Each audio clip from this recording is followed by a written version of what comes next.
उत्तराखंड वक्फ board के अध्यक्ष आज मंगलोर पहुंचे, जहां उन्होंने कहा कि वक्फ बोर्ड बिल से मुसलमानों को डरने की जरूरत नहीं, क्योंकि यह बिल मुसलमानों के हित में है और भारत के प्रधानमंत्री नरेंद्र मोदी के द्वारा पास किए गए इस बिल को जल्द ही प्रत्येक वर्ग के मुसलमानों को इसका लाभ मिलने वाला है। उन्होंने यह भी कहा कि जहाँ जहाँ उनके पुतले फूके गए हैं उसी जगह पर मेरा भरपूर स्वागत किया जा रहा है। देश के यशस्वी प्रधानमंत्री ने गरीब मुसलमानों की आह को सुना है और इसलिए उनको एक उम्मीद दिखाई है और उस उम्मीद का जीता जागता सबूत है कि जो वक्फ अमेंडमेंट एक्ट आया है।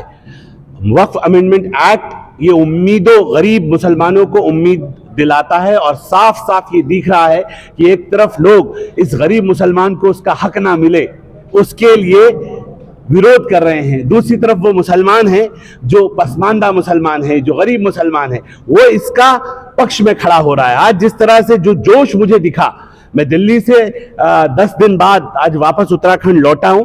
लगातार हमने इसके पक्ष में अपनी आवाज को उठाई है और मंगलौर का जो पसमानदा गरीब मुसलमान है वो जिस ताकत के साथ खड़े होकर स्वागत कर रहा है, नारसन में जितना भव्य स्वागत हुआ, तमाम मुसलमान उभर के आ रहे हैं और कह रहे हैं न दूरी है न खाई है, मोदी हमारा भाई है। ये साफ साफ दिख रहा है इससे कि अब देश का जो मुस्लिम तबका है, जो गरीब तबका है, जो यतीम मिस्कीन बेवा बहनों का हक था, जो वक्फ मिलना चाहिए था उन्हें, उस वक्फ के ऊपर चंद अमीर लोग डाका डाल के बैठे थे।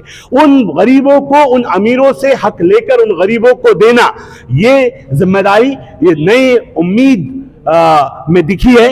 ये जो वक्फ अमेंडमेंट एक्ट आया है जिसको हमने उम्मीद का नाम दिया है, मैं बड़ी जिम्मेदारी से इस बात को कह सकता हूं, जिनके पास, जिन्होंने वक्फ को लूटा है, जिन्होंने सदके ज़कात खैरात के माल को खाया है, अब उनसे वापस लिया जाएगा। ये गरीबों का हक है और गरीबों का, मजलूमों का हक उनको मोदी सरकार वापस देने जा रही है वक्फ बोर्ड के माध्यम से। जो भ्रम फैलाया जा रहा है, कह रहे हैं कि मस्जिदों को छीन लिया जाएगा, मदारिस को छीन लिया जाएगा, कब्रिस्तानों को छीन लिया, किसी को घबराने की जरूरत नहीं है।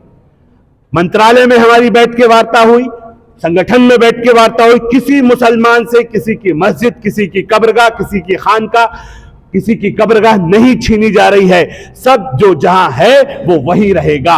सबको वक्फ बोर्ड में रजिस्टर्ड कराया जाएगा। हम जल्द सबका सर्वे कराने जा रहे हैं। एक एक चीज का सर्वे होगा, जहां जो होगा वहां वो दर्ज किया जाएगा। लेकिन जो ज्यादतियां थी वक्फ बोर्ड की, उस पर लगाम लगाई है कि अब वक्फ बोर्ड में वक्फ बाय यूजर को समाप्त कर दिया गया है। अब किसी को अगर अपनी मस्जिद या मदरसा कुछ बनाना है तो उसको वक्फ बाय डीड करनी पड़ेगी। अब आज के बाद जब कोई अपनी जमीनों को दान देगा तो उसे अपनी प्रॉपर्टी को ऑन राइटिंग कोर्ट में जाके वक्फ हिब्बेनामा, वक्फनामा के तहत उसको दान करनी पड़ेगी। जो डरा रहे हैं वो खुद डरे हुए हैं, क्योंकि उनको इस बात का डर है कि उनसे जो प्रॉपर्टियां जबरदस्ती उन्होंने गरीबों के हक को कब्जाया है, उनसे लेकर अब गरीबों का उत्थान किया जाएगा। मैं जिम्मेदारी से कह रहा हूं, गरीब बेघरों को अब घर देने का काम वक्फ बोर्ड करेगा, बेसहाराओं को सहारा देने का काम वक्फ बोर्ड करेगा। वक्फ की संपत्तियों को मोदी सरकार चाहती है कि डेवलप करे और देश को मजबूत बनाए, क्योंकि देश मजबूत तब बनेगा जब देश की जो अंतिम छोर पे खड़ा हुआ समाज है, जब उसका विकास होगा। चिंता मत कीजिए, अब तो चारों तरफ आपको शुरुआत दिखाई देगी, जहां अवैध कब्जे एक एक इंच उन वक्फ माफियाओं से छीनकर गरीबों का, यतीमों का, मिस्कीनों का, बेवा बहनों का जो हक है उनको दिया जाएगा। अब आपको इन वक्फ की संपत्तियों पर अच्छी यूनिवर्सिटीज, अच्छे कॉलेजेस, अच्छे स्कूल्स नजर आएंगे, अच्छे अस्पताल नजर आएंगे, जो मुसलमानों के साथ साथ सर्व समाज के काम आएंगे। अब बढ़ते हुए भारत में ये मुसलमान भी बढ़ता हुआ नजर आएगा। जिन लोगों ने जहां जहां पुतले जलाए, देश के यशस्वी प्रधानमंत्री के, हमारी सरकारों के और हमारे, वहां वहां जाकर हम इस बात का, जो पसमानदा समाज है, जो गरीब मुसलमान है, वहां वहां स्वागत कर रहा है। आपके यहां भी पुतला दहन हुआ था, हमारा भी हुआ था, और आप देखिए आज वही स्वागत हो रहा है। कलियर में पुतला दहन हुआ था, कलियर में स्वागत होगा। रुड़की में पुतला दहन हुआ था, रुड़की में लोग स्वागत के लिए तैयार बैठे हैं।